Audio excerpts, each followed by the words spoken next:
सेवण में अवां खे ख़बर ॾींदा हलूं। तालका रिपोर्टर मोहम्मद सफ़र सेवानी जे रिपोर्ट मुताबिक़ डॉलर घटि थियण खां पोइ बि खाधे खोराक जे शयुनि में कमी न अची सघी। सेवण शहर में महांगाई चोट चढ़ी वई। अटे चकी मालिकनि ऐं सब्ज़ी फरोशनि जूं मन मस्तियूं शुरू। सब्ज़ियुनि जा रेट आसमान सां ॻाल्हियूं करण लॻा। सेवण जो ग़रीब मज़दूर अवाम सख़्त परेशान। सेवण शहर में सब्ज़ीअ जे दुकाननि ते हथरादू महांगाई कई पई वञे।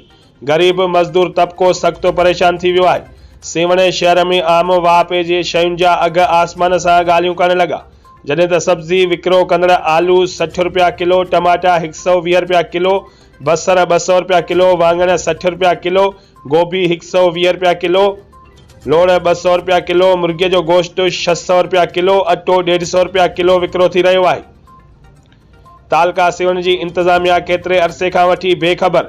डिप्टी कमिश्नर ॼाम शोरो तोड़े असिस्टेंट कमिश्नर सेवण खे घुर्जे त अवाम जा मसइला हल कनि। जॾहिं त तालका इंतज़ामिया सेवण पंहिंजे फ़र्ज़नि खां बेख़बर रही आहे। सेवण शहर जो अवाम महांगाई जी चकीअ में पीसजण लॻो। सेवण शहर में मुनाफ़ेखोर दुकानदारनि तोड़े सब्ज़ी, मुर्गी, मच्छी फरोश पंहिंजा हथ ठोकिया अघ मुक़रर कया आहिनि।